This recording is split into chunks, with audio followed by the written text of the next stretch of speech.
these crazy weather patterns going on right now. I don't know where you would actually like to start, but Well, weather is a good place to start. I mean, that's some down to earth, pardon the pun, evidence of that something is definitely wrong with planet Earth. We see it in all sorts of weather phenomena, weather disasters, extreme cases of snow, heavy snow, record-breaking snow, in fact, and record-breaking cold, particularly in the South, which has never, in our memorable history, experienced such cold weather. The South has been devastated because they never have such cold, icy, snowy weather, and the roads. The proof is that they don't have assault trucks. They don't have the equipment to deal with this as the northern states do, and that's why the South has been particularly devastated. So there's evidence right there of historic, epic snow, cold, ice, etc. That has never occurred before. It's happening closer and closer to the equator. So Earth is in trouble. We look at floods. We've seen entire nations. I know it's easy to forget some of these disasters because they're not really highly publicized in the mass media.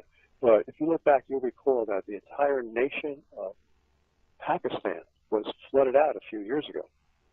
Virtually the entire nation was flooded out. And the entire nation of Australia, the continent, much of that was flooded out just a few years ago. We had floods all over the United States, and I know that people who live in those regions will never forget them. The epic floods in Texas, when Texas was basically floating away. Washington State, Louisville, Kentucky got flooded out very badly several times. Nashville, Grand Ole Opry was damaged heavily. Floods in every every portion of the United States, really. oh yeah, Storms, hurricanes that are huge, massive, large area hurricanes like Irene and Sandy. Typically, hurricanes cover a small area. look at They the hit like a Philippines. bullet. Look at the Philippines. What was that? 233-mile-an-hour winds. Yeah, I mean, over 200 miles an hour. I mean, that has never been recorded before. So the weather itself is proving that something is wrong with planet Earth because this has never happened before. Yeah. We could go on and on. We could talk about, as you say, the winds, the drought, record droughts. I mean, I remember, and I followed the Weather Channel quite a bit. Homes were so dry that the ground was cracking and the foundations of the houses were being destroyed because the ground was getting so dry, cracking and separating. Yeah. Excuse me. Mm-hmm. And And here we've got we're about to get hit with an ice storm here in Columbia, South Carolina. So they're putting warnings out about power outages, and so preparing for that. right, and this is one reason. We're seeing the reality of it hit home. We're feeling the pain of it. People in the South are going to have to deal with power outages. People up in where I live in New Jersey may very well have power outages due to the ice buildup on the trees and on the power lines, and then the winds too. So when you have ice buildup and you have winds, that's when power lines come down. And it could be for a long period of time. In fact, the Weather Channel is warning that these power outages may last a long time. So when you feel the pain of it, it's not so easy to dismiss the threat or the reality that Earth is in trouble. It's quite easy to dismiss it when everything is going fine. But when you see the reality of the pain that's hitting us from all these weather disasters, then you begin to realize that, hey, it's time to wake up, time to get in motion, time to prepare. That's my whole purpose, is trying to get people to prepare. I mean, why would I want to scare people just for the sake of scaring them? People watch horror movies for that reason, to be scared because they enjoy it. But that's not my purpose. That's not our purpose. We want to warn people. We care about people. Care about people protecting their lives and saving their lives. And that's why now they're beginning to realize that, yes, they have to get backup generators. They have to get solar panels. They have to start buying food, canned food. I mean, I've been stocking up, fortunately, before Fukushima's nuclear disaster in Japan, I had stocked up on sardines and salmon. And so that's non-radioactive sardines and salmon. And the dates are still good, still, within the period of freshness where they're not expiring yet. So I was lucky. Same thing with, you can get cans of Vienna sausages, and I have a bunch of those in the basement too, and cans of white meat chicken. Well, that's the kind of the protein that people will need when things start going, and mainly it's the power. When the power goes, that's when the stores get cleaned out, and well, everything, our fragile infrastructure, our web-like infrastructure of computers and delivery systems, just-in-time delivery systems, becomes disabled, actually. And nothing can be delivered to the stores. I mean, I was just watching the Weather Channel today. They showed a photograph of these huge long supermarket shelves cleaned out just from this one winter storm in Atlanta, Georgia. Yeah, oh, that's what happens here, is as soon as there's any mention of a snow flurry going to be in the air, and good luck finding bread or milk on any shelf.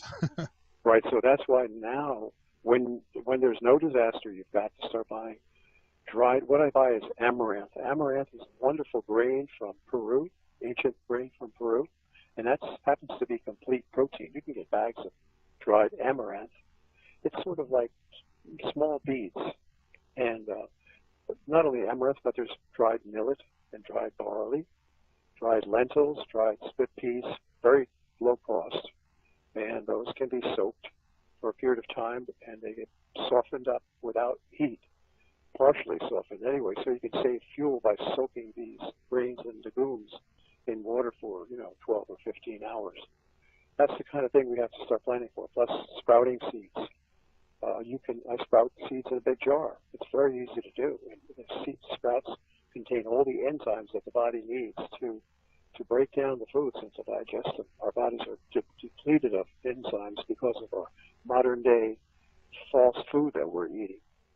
So that's why our bodies cannot assimilate the carbohydrates and proteins and fats that we need to in order to keep the body strong and active. So these are all the things we have to start doing.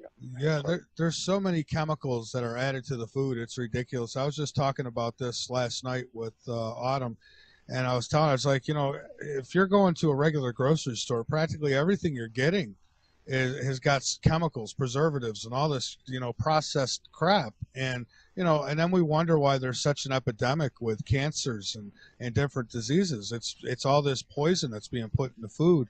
So I would suggest people to, get as pure as they can of whatever they're going to store, for sure. I mean, naturally, if you're starving, you're not going to complain that if you have a can of Chef Boyardee. But right. So, but you're right. You go for the basic foods that I've been mentioning, because they have not been tampered with. Dried legumes, and Vienna sausages. I mean, it doesn't come from the best, meat sources, and canned chicken may not be from the best chicken better farms, than nothing. but at least it's protein that'll keep you going. But you also supplement that with good vegetable protein also that is pure, because it's the basic grains and legumes that haven't been damaged by man's processing. Wouldn't be a bad idea for people to store seeds as well while they're still natural before Monsanto has all his, everything flipped over. Wouldn't be. That's right. You can go to the internet and look for heirloom seeds. Look for that word heirloom, Heirloom seeds. Those are non-GMO, and I keep them in a refrigerator, not in a freezer. I would not freeze seeds, but keeping them sealed real well in a refrigerator is a good thing to do.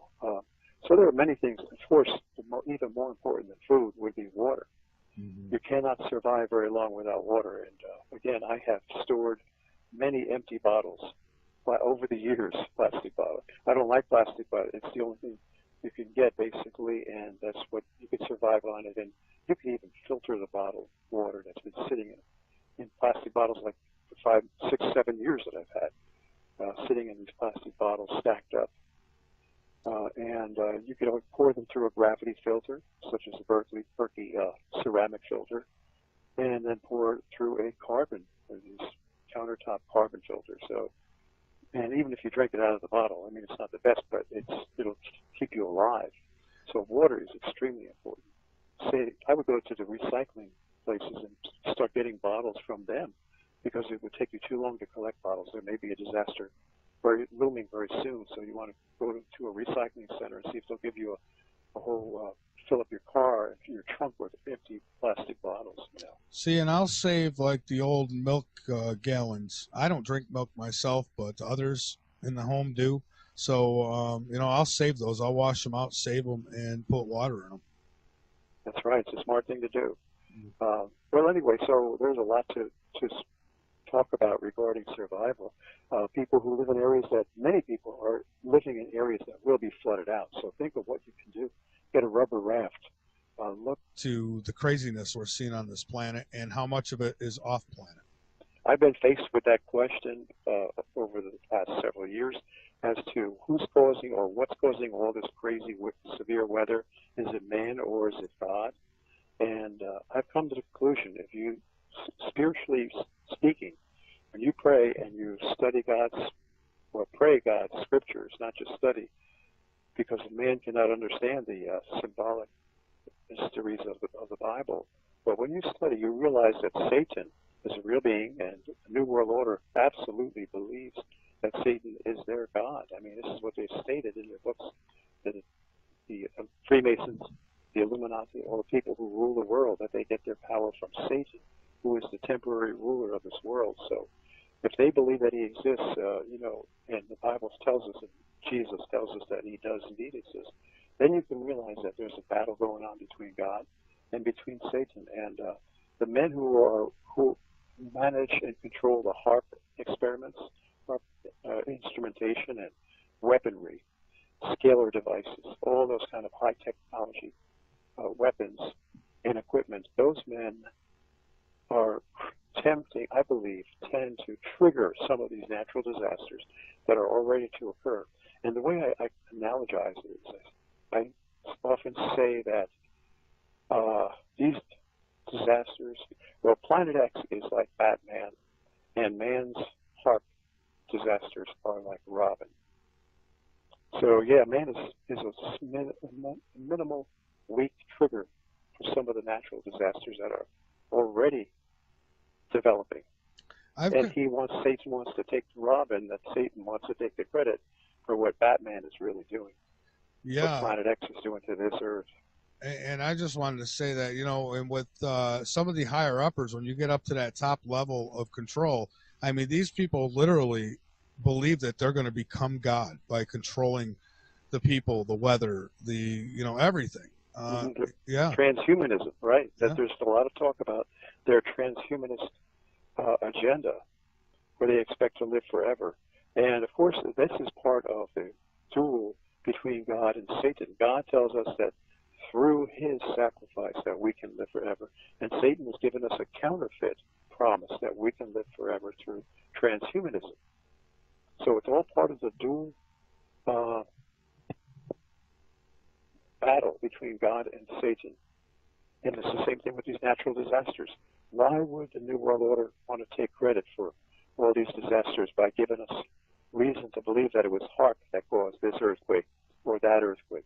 Because as long as we the people fear HARP and the government and the New World Order and the Illuminati, we will remain subservient to them and obedient. But once we realize that it's God bringing in Planet X, then people will fear God and turn their allegiance to God. Satan fears that. Satan hates that. So Satan wants to deceive us with the belief, and we know he is a great deceiver, and his men who rule the world from the pinnacle of the pyramid of power want to trick the world into believing that they have all the power to create these disasters. In fact, I just realized there's a parallel in the book of Exodus. The book of Exodus, from the Israelites represent the people who believed, who are true believers. And today, they were just a picture of the Israelites, were just a portrait or a representation of the people that God has empowered with faith today. And those people that he has empowered with faith today are spiritual Israel, and they're all over the world. There's some in Nigeria, some in the United States. They don't happen, some of them are Jewish, but many are of all different nationalities, races, and they're a minority, actually, in each race and each nation who believe, been chosen by God to believe in God. And that's what the Israelites of ancient Egypt represented, the future spiritual believers, which are us. Well, in those days, Pharaoh represented, in the book of Exodus, Pharaoh represented Satan, who dominated and enslaved the Israelites. Well, we are similarly, parallelly, being dominated and enslaved by Pharaoh, who is the New World Order, and will become the Antichrist soon. The Antichrist will emerge, and so you see the parallels there. Pharaoh's Egypt had them enslaved, working to build a great empire, the Egyptian empire, and the same thing is happening here. They keep us so busy that we cannot worship God, be devoted to God. In the book of Exodus, God spoke to Moses and told him, tell Pharaoh that I will hammer him with one disaster after another until he lets my people go into the wilderness so that they can worship me and not him. This was God's purpose, and God is doing the same thing right now. So Yeah. the book of Revelation is the ancient book of Exodus deja vu, all over again. And what I see like when it comes to these control freaks who are at the buttons and switches for us here, I see a bunch of guys who are really men and women, I should say, who are role playing. It's like they want to be that all powerful Antichrist, and it's like they're taking every step necessary to be that. And I'll say this, whether people believe that there's a Satan or not, or a devil or whatever you want to call him. One thing for myself I can't deny is that there has been real cases of demonic possession. And so there is an evil on the other side that is willing to take over your body, is willing to just really put people through hell, to say it lightly. I mean, I know of a couple of cases that were absolutely real. The woman wasn't nuts. She wasn't losing her mind. She wasn't on any crazy drugs. There was demonic activity in her home, and she had become possessed.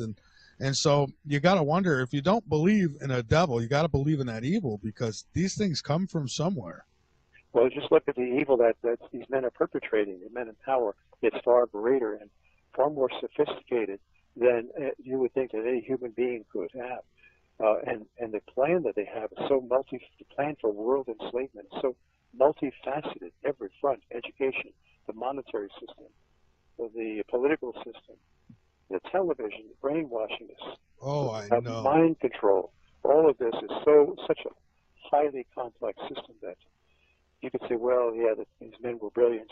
But these men, again, they openly tell you that they worship Satan as their God. This is their declaration in their landmark book, Morals and Dogma, by Albert Pike. And Albert Pike was the grand sovereign commander of the ancient and accepted Scottish rite of Freemasonry back in the 19th century.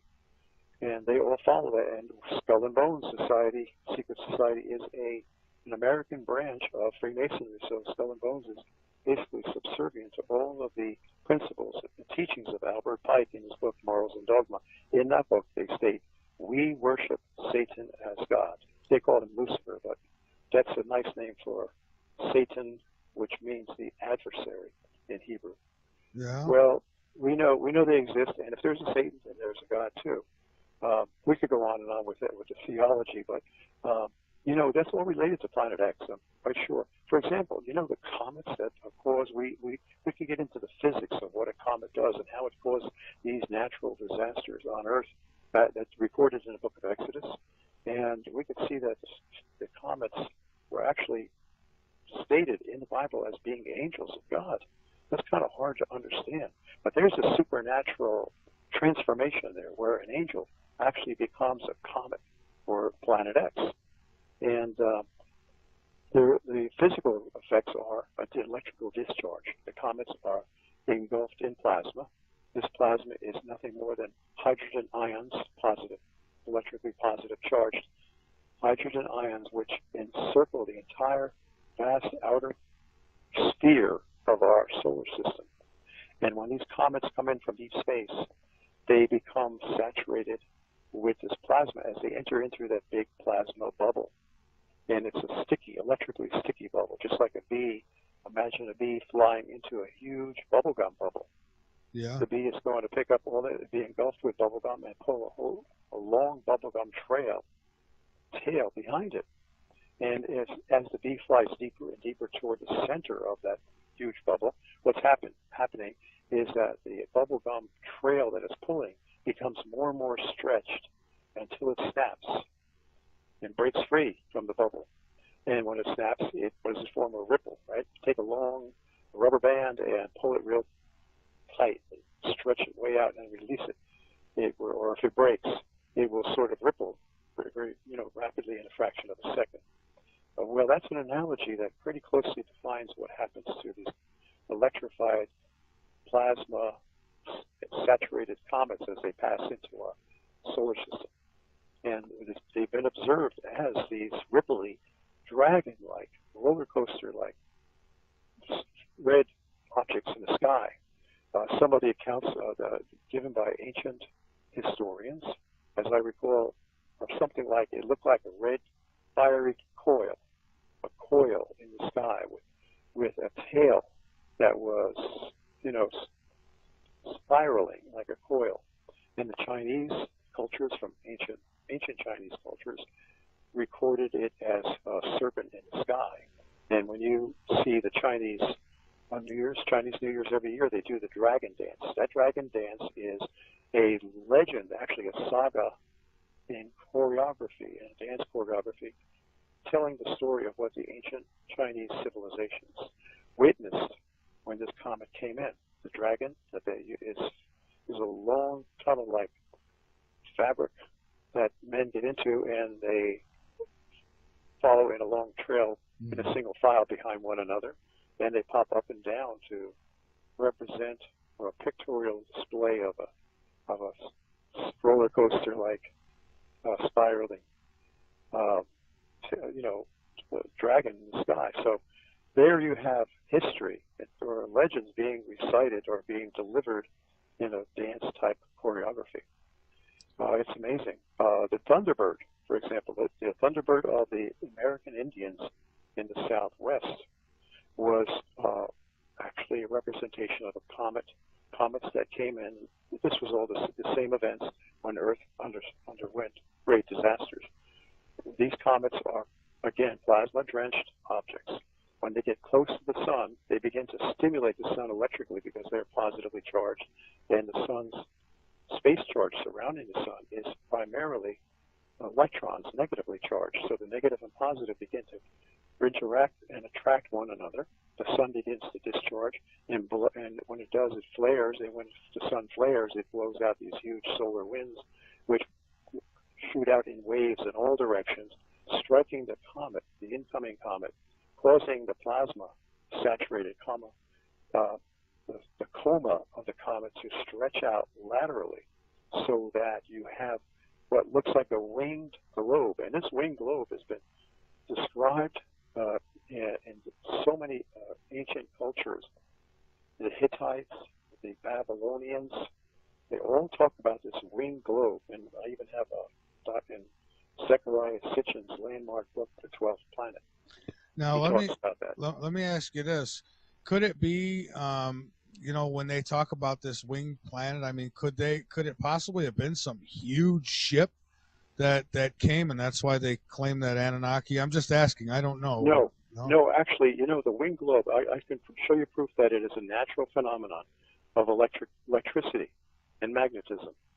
When you look at some of the pictures that have been taken from the Soho satellite, which sits out in space and photographs the sun constantly, you'll see some of these winged globes. It looks like flying saucers that are getting close to the sun. Well, there's that natural phenomenon where the solar winds blowing out, striking the plasma, cause the plasma, because you have an attraction and a attraction between negative and positive. And the electrons, of course, are also in the solar wind, so they would repel. They would attract, whereas some of the protons that are also being blown out would repel the protons from the comet. And the end effect, and James McCanney, I think, has attempted to show how this electrical interaction would cause wings to spread out from the comet. I haven't taken a look at it, but I can analyze it myself and see that how this would happen with the electrical interaction between opposite and like charges, actually, that are both being blown out by the sun, interacting with the comet. So the effect is, and it's been, the ancients noticed it, coming over Earth when the comets were really huge. And we're seeing it now with these comets that are crashing or grazing the sun or going close to the sun or crashing into the sun. We're seeing the winged globe effect. But this winged globe was huge in ancient times because it scared those people, civilizations of the world were terrified. And great natural disasters were occurring when these comets, huge comets, came by. We today have never experienced such a flyby of massive comets. If we did, we would have had earthquakes all over the world at the same time, and we would have had electrical discharge. But the ancients did experience the peak of the catastrophe, of the celestial catastrophe, and that's why they worshipped. They literally worshipped this in fear, thinking that it was a god. And of course, God is bringing it in to make people fear. They have the Zechariah Sitchin, I could read from his book, but I'll just paraphrase from his book, The 12th Planet, where he says the ancient civilizations worshipped that symbol. They had that symbol all over their buildings. It was a winged globe, and it was a symbol on cylinder seals, inside temples, everywhere. The archaeologists have been doing digs. They found this winged globe, a great symbol of honor, fear, terror, and worship. And that's why we also take a look at. This is amazing how this symbol has carried over from ancient times even into today. But it's esoteric, it's mysterious, it's not really described. But look at the United States Air Force insignia symbol. That's a winged globe.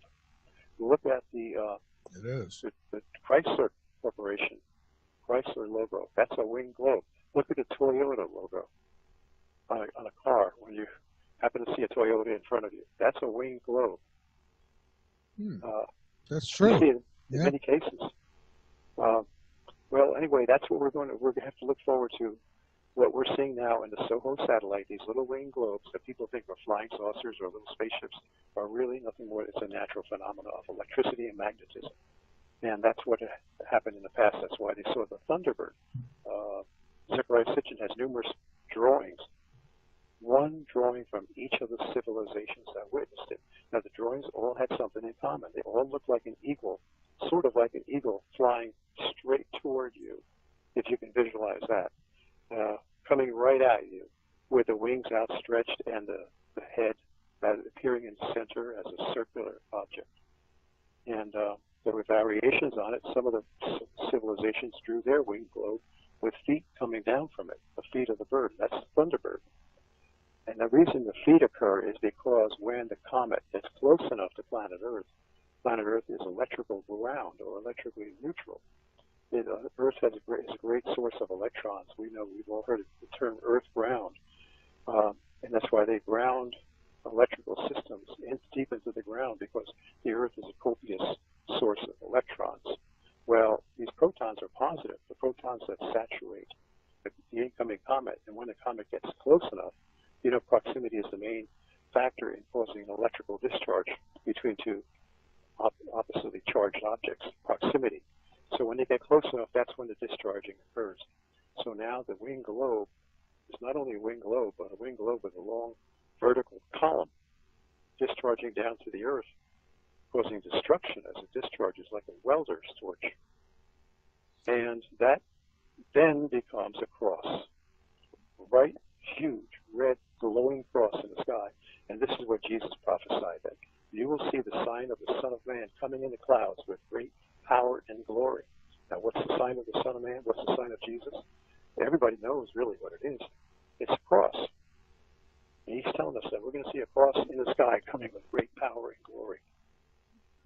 And you know, it's funny, I was just looking before the show, somebody had sent me pictures, and it showed a comet coming in. And the comet, they actually outlined it, and it was shaped like a cross. Yeah, I mean, it's known to be a winged globe for sure. As it gets closer to the sun, the wings, the outstretched arms of the Savior on the cross, or the wings on that globe, will become more and more prominent as it gets closer to the sun, because you have it. Again, proximity is the most important factor in electrical interaction between opposite charges and between like charges. So that's why the wings spread out more and more. Incidentally, if you go to the book of Exodus, this is really amazing. In the book of Exodus, God tells Moses that I'm going to send a destroyer over tonight, passing over. That's how the term Passover came about. I'm going to send a destroyer, and he will pass over you and not destroy you, yet he will destroy those in Egypt who fail to take the warning. You're a little low, John. If you can, I don't know if you. Oh, there okay. You are. There you Did you check your volume? Because I seem to be shouting into the phone. I hope you set your volume okay. Oh yeah, actually I have. I have actually got it turned up a bit because I don't know if you might be moving the phone just away from your mouth a little bit. I don't know, but you sound good now. Thanks for telling me. Thank you. They were told by God. God told Moses to tell your people to take the sacrificial lamb, which is a symbolic representation of the coming of Jesus, the sacrifice for sin for all mankind. Take that sacrificial lamb, kill the lamb, take the blood from the lamb, and this is for the ancient Israelites now. This is a Jewish holiday, not just Jewish, but Israelite holiday. And take the blood from the lamb and stroke it on the doors of your houses, of the Israelites' slaves' houses. Put one stroke of blood across the left side of the door, another stroke of blood across the right side of the door, and another stroke of blood on top of the door. And that symbolizes the wings, the two side wings, and the head of the globe. And when that destroyer passes over, God told Moses, your house will be protected. This destroyer will pass over you without damaging you. And God told Moses that this shall be a holiday or memorial for your people forevermore. Tell this to generation after generation. That's why we have the Passover every April. Well, anyway, getting back to the science behind it, the U.S. government acknowledged discovering this huge planet, and this was an article in the New York Times. I'm not going to go into it, except maybe to read a few brief passages. But think about this. 31 years ago, there's an article from the New York Times, January 30th, 1983. The title was Clues Get Warm in the Search for Planet X by John Noble Wilford. And I'll just read the first paragraph. Okay. Something out there beyond the farthest reaches of the known solar system seems to be tugging at Uranus and Neptune. Some gravitational force keeps perturbing the two giant planets, causing irregularities in their orbits. The force suggests a presence far away and unseen, a large object that may be the long-sought Planet X. So they're saying that it's been sought for a long time. And I'll abbreviate the article by saying that the reason it was sought for a long time was that ever since the early 1800s, even the astronomers then, like 200 years ago, noticed that the outer planets Uranus and Neptune had perturbations in their orbital travel. That is, a little jog or dip or excursion out of their normal orbit that was irregular. There was no reason why that would happen in terms of the physics of motion, except that some gravitational body was out there, and in that particular place beyond their orbit, whenever that planet went around, made a huge circle around the sun in its revolution, it would be pulled out of its orbit by the rather close proximity of this huge body. And then it would return, after it passed by this huge body, it would return back to its normal orbital path. So the orbit then would be perturbed or stretched out a little bit at one particular point in irregularity in its circular motion. Okay, am I speaking loud enough? I hope so. Oh, yeah. Yeah, you're doing okay. Fine. And this is how they knew. Going back 200 years, the 1830s, they noticed this. So that's why the article says this has been long sought Planet X. They didn't see it, but they saw its gravitational effects, and they figured this thing must be huge, must be so great, because, you know, the larger a body, the stronger its gravitational pull. And this object must have been way, way out there, but yet, even though it was a great distance out, like a magnet, you know, like a powerful magnet, you can move it far away from a ball bearing. But if the magnet is strong enough, it'll cause that ball bearing to roll toward the magnet. So if the stronger the magnet, or the larger the gravitational body, the greater its ability to attract another object at a great distance away. So that's what they knew. They knew this thing was huge, and they even began to look for it in the early 1900s, 1910, a famous astronomer named Percival Lowell constructed the Lowell Observatory in Arizona, and just to look, dedicated solely to look for Planet X. And that's how the name Planet X came about. It was given to it by the famous astronomer Percival Lowell in the early 1900s. And then the government, NASA, began looking for it. They had a secret document titled The Search for Planet X. This was in the late 70s. And is there a way, not to interrupt, but I'm curious, is there a way to get one's hands on that document still today? I think that's on the internet. I know James McCanney mentioned that NASA has an internal document. Of course, it's supposed to be secret, but somehow it got on the internet. And I have James McCanney on tape for going back 12 years or so, where he mentioned on a radio show that, yeah, the government NASA has an internal document titled The Search for Planet X. And so they know it exists. Don't let them tell you that it doesn't, because they're lying. They've been searching for it themselves secretly. They sent up and this is well known too, I bet the New York Times article, where they sent up the Pioneer 10 and 11 space probes.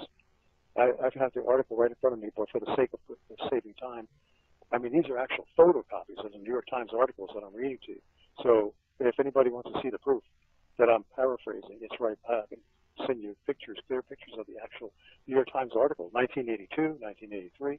The 1982 New York Times stated that they sent up the Pioneer 10 and 11 space probe. The Pioneer 10 is really the one that they were looking at. And that was designed to go close to where they had calculated this object Planet X was located, close to it, hoping that when it got close enough that this Pioneer 10 space probe would be gravitationally pulled off of its trajectory as it passed the point where they calculated this Planet X was located. If it was pulled off its trajectory, that would prove that this huge gravitational body was there pulling the Pioneer 10 space probe off its trajectory. And sure enough, it did. I cannot find, or I haven't really searched out the proof that it actually was pulled off of its trajectory, but all the researchers tell us that it was, and they were satisfied with it. And in fact, I think now that I realize there is proof in the fact that NASA sent up more space telescopes to further verify what the Pioneer 10 had already verified, that indeed its trajectory had been pulled slightly, deviated slightly by the gravitational pull of Planet X. And the following year, after 1982, 79 was the year. 1979 was the year they sent up the Pioneer 10 space probe. It took a few years to get way, way out there beyond Pluto, and where Planet X was located, and get pulled off of its trajectory. And in 1983, they sent up the infrared astronomical satellite. That's what this New York Times article is talking about. It focuses on the infrared astronomical satellite. In fact, this January 1983 New York Times article that I'm holding in my hand has a picture of the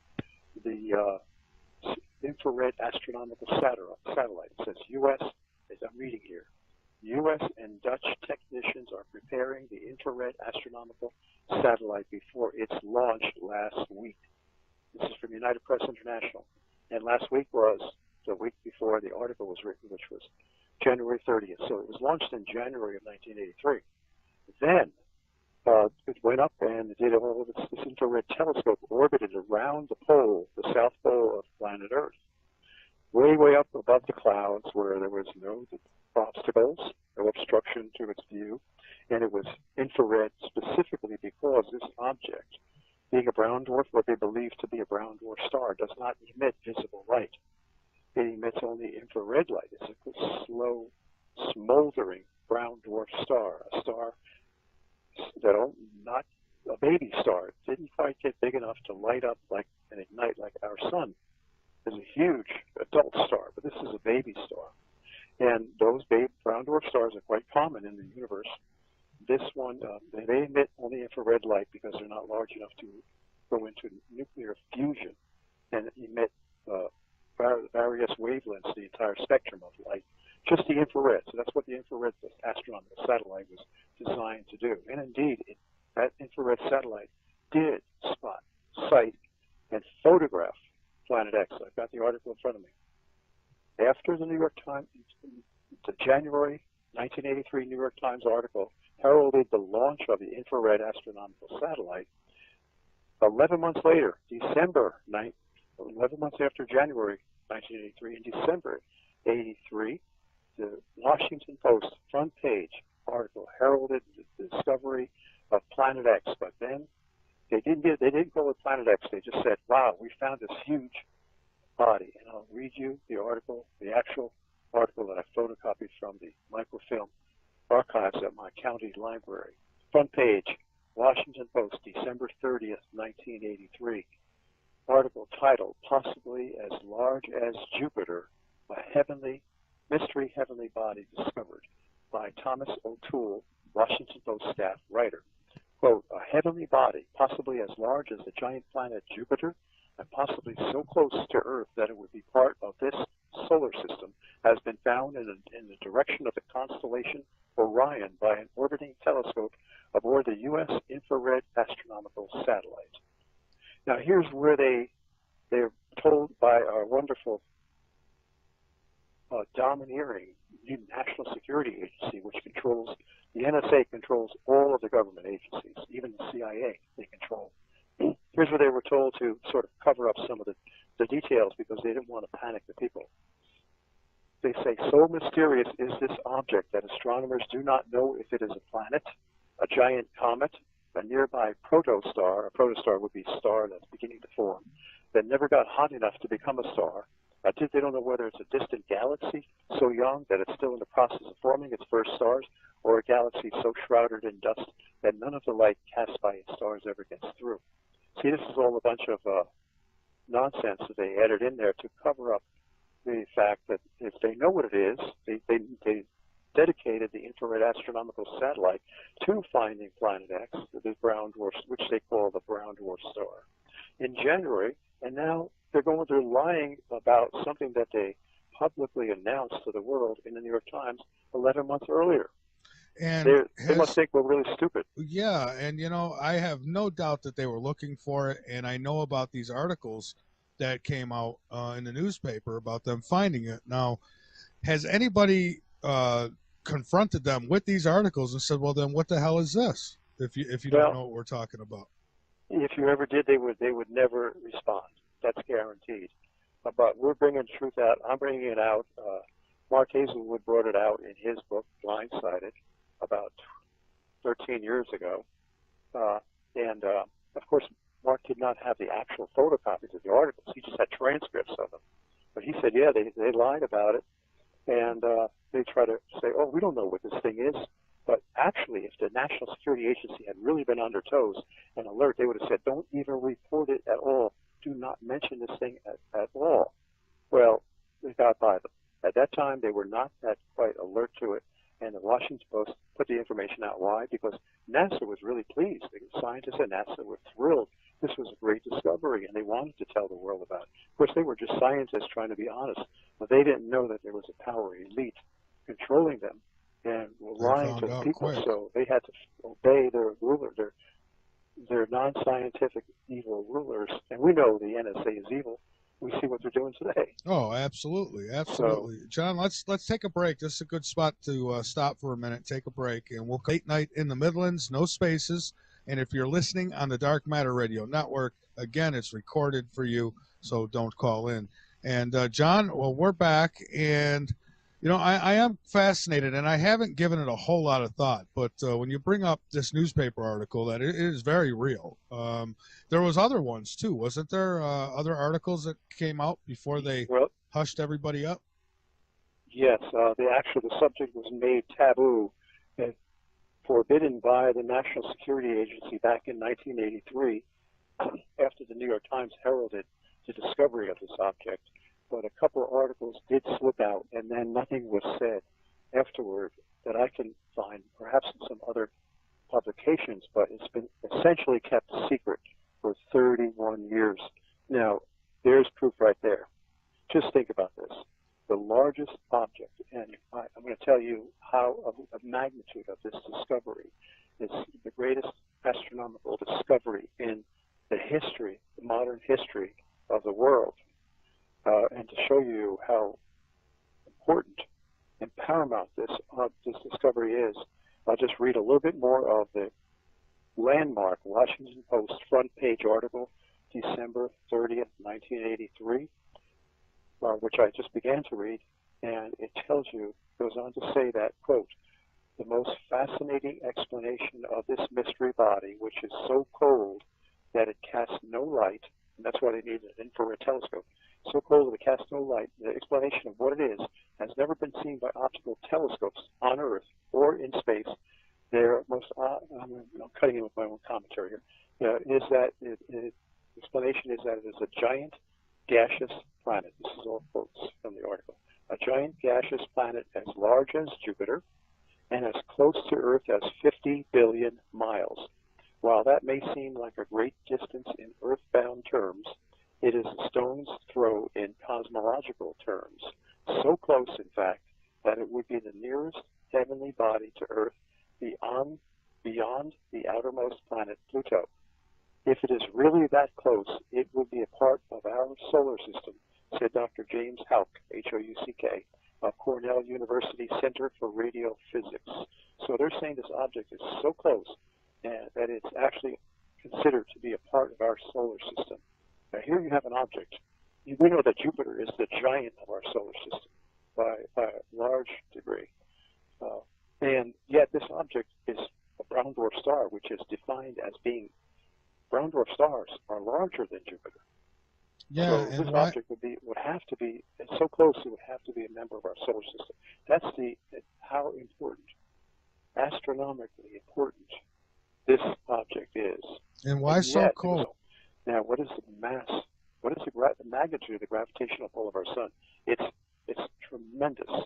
It's hard to even visualize how great the gravitational pull of our sun is. But I'll tell you what the mass is estimated as. Nearly 1/3 of a million Earths. That's the mass of our sun. Not that our sun is as dense as our Earth, but it is so large that its total mass throughout its entire huge volume, its total mass is equal to the mass of 1/3 of a million Earths. So you can imagine with a mass that great as our sun has, the sun would be a tremendous gravitational magnet, so to speak, pulling objects around it. And the reason it doesn't pull Mercury into it, Mercury doesn't crash into the sun, the reason that Venus doesn't crash into the sun, and the reason Earth and all the other planets do not crash into the sun, is that there's a counterbalancing force, a centrifugal, the word fugal being derived from the word fugitive or fleeing from the center force, centrifugal force, which we experience that centrifugal force when we make a left turn in our cars. We tend to slide to the right, or when we make a right turn, we tend to slide to the left.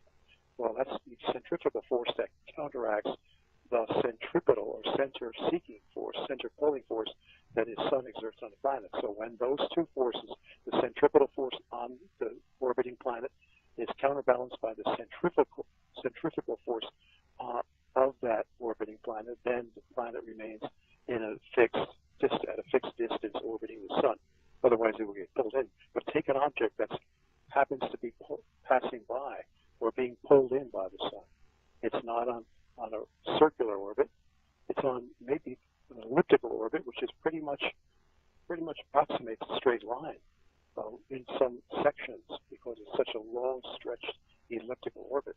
Now it cannot revolve around the sun. Therefore, it must come zooming in toward the sun, and that's where the great danger is.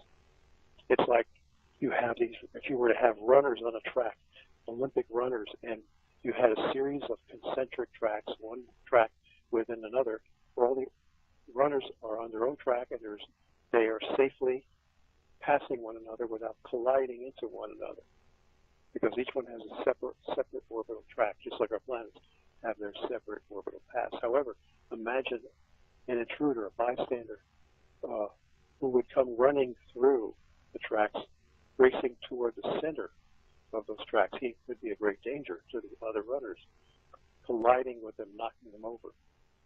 Well, in this case, the planets are so far apart that it's unlikely that there will be a collision. However, as this object passes by, even though it doesn't hit Earth, its gravitational and magnetic forces are so strong that those gravitational magnetic forces pull and massage the crustal skin of planet Earth on which we live, and pull and massage the underlying flesh, so to speak, of planet Earth, which is the magma mantle beneath the Earth. And that's why the Earth becomes deformed and mountains have been formed. We can see the evidence quite clearly in mountain building that has occurred throughout the ages as a result of this passing object coming in.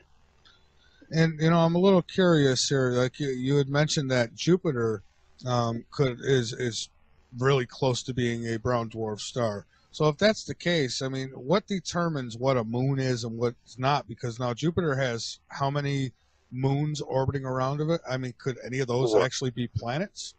Yes, that's possible. I mean, it is. I'm not much. I haven't studied that so quite deeply enough. And even the scientists, astronomers, astrophysicists don't know if there's some form of life on Jupiter's moons, Ganymede, Io, Callisto, and Titan, is it, or Tycho? One of those moons could have life on it because they could be solid objects like Earth. They could be gaining heat energy and some form of minimal light energy from Jupiter, which would be their sun. And it's possible. I don't know for sure, but it's an interesting consideration. Anytime you have a brown dwarf star, or better yet, an adult star with planets orbiting around it, there's a possibility of life on those planets. Yeah, I mean, because they lie to us about so much, and that's why when people say, oh, no, there's definitely not life here or there, I say, well, if we're going to agree that we've been lied to, we have to also agree that we could have been lied to about everything. So who's to say that there's not planets orbiting Jupiter or something like that? And I mean, how would we know? We're not up there. Right. Well, there are planets orbiting Jupiter, and I think they're pretty curious to know if there's life. They look for water. That's the main indication of life.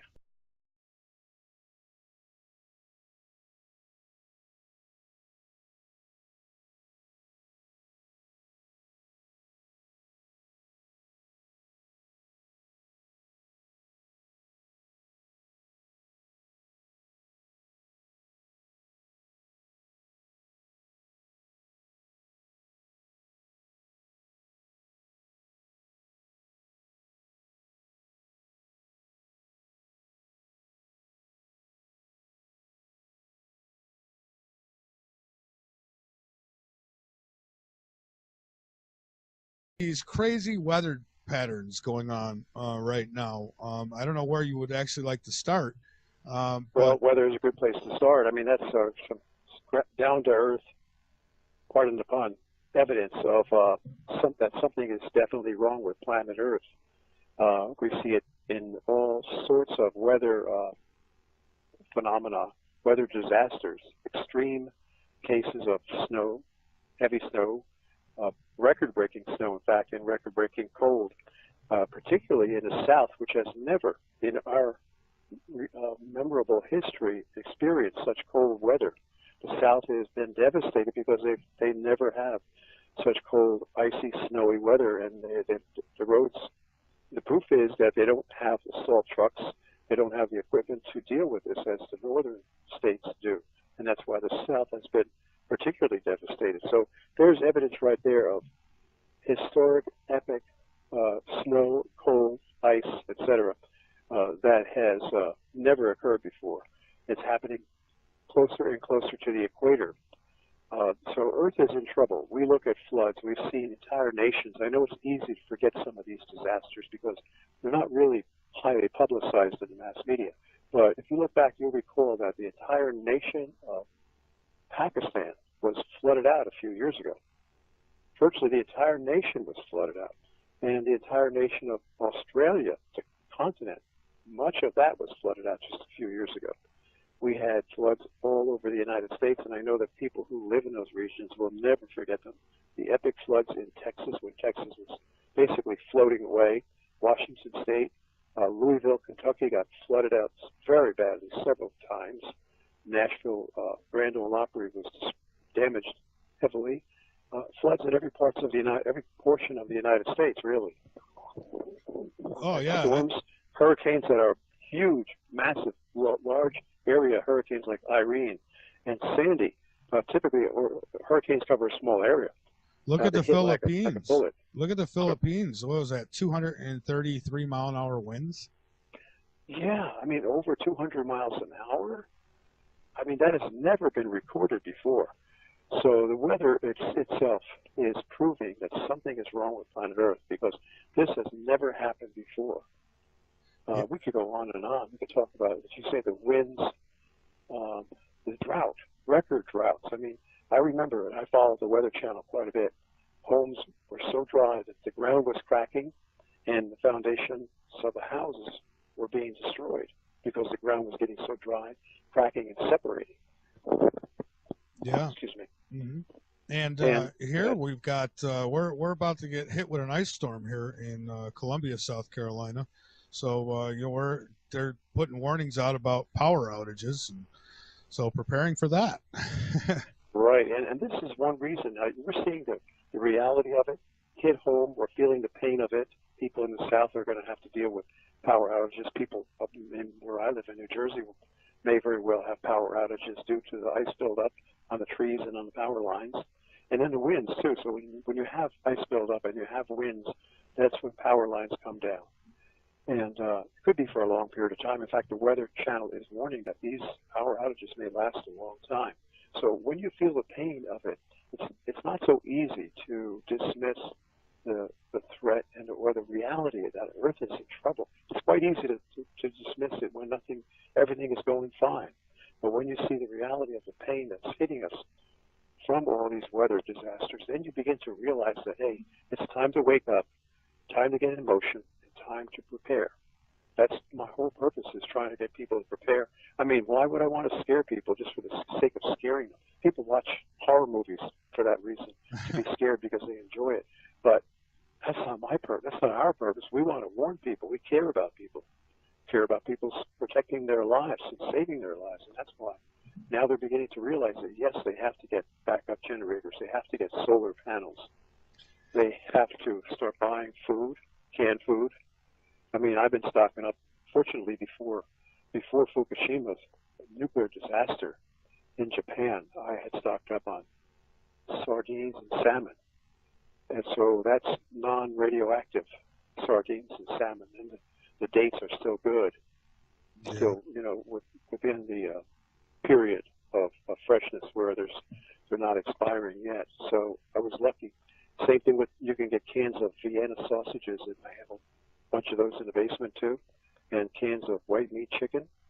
Well, that's the kind of the protein that people will need when things start going, and mainly it's the power. When the power goes, that's when the stores get cleaned out, and everything, our fragile infrastructure, our web-like infrastructure of computers and delivery systems, just-in-time delivery systems, becomes disabled, actually. And nothing can be delivered to the stores. I mean, I was just watching the Weather Channel today. They showed a photograph of these huge long supermarket shelves cleaned out just from this one winter storm in Atlanta, Georgia. Yeah, that's what happens here. Is as soon as there's any mention of a snow flurry going to be in the air, and good luck finding bread or milk on any shelf. Right, so that's why now, when there's no disaster, you've got to start buying dried. What I buy is amaranth. Amaranth is a wonderful grain from Peru, ancient grain from Peru, and that happens to be complete protein. You can get bags of dried amaranth. It's sort of like small beads, and not only amaranth, but there's dried millet and dried barley, dried lentils, dried split peas, very low cost, and those can be soaked for a period of time, and they get softened up without heat, partially softened anyway, so you can save fuel by soaking these grains and legumes in water for 12 or 15 hours. That's the kind of thing we have to start planning for. Plus sprouting seeds. I sprout seeds in a big jar. It's very easy to do. And the seed sprouts contain all the enzymes that the body needs to break down the foods and to digest them. Our bodies are depleted of enzymes because of our modern day false food that we're eating. So that's why our bodies cannot assimilate the carbohydrates and proteins and fats that we need to in order to keep the body strong and active. Oh, So I these know. are all things we have to start doing. Yeah, Sorry. there's so many chemicals that are added to the food. It's ridiculous. I was just talking about this last night with Autumn, and I was telling her, I was like, if you're going to a regular grocery store, practically everything you're getting has got chemicals, preservatives, and all this, processed crap. And then we wonder why there's such an epidemic with cancers and different diseases. It's all this poison that's being put in the food. So I would suggest people to, get as pure as they can.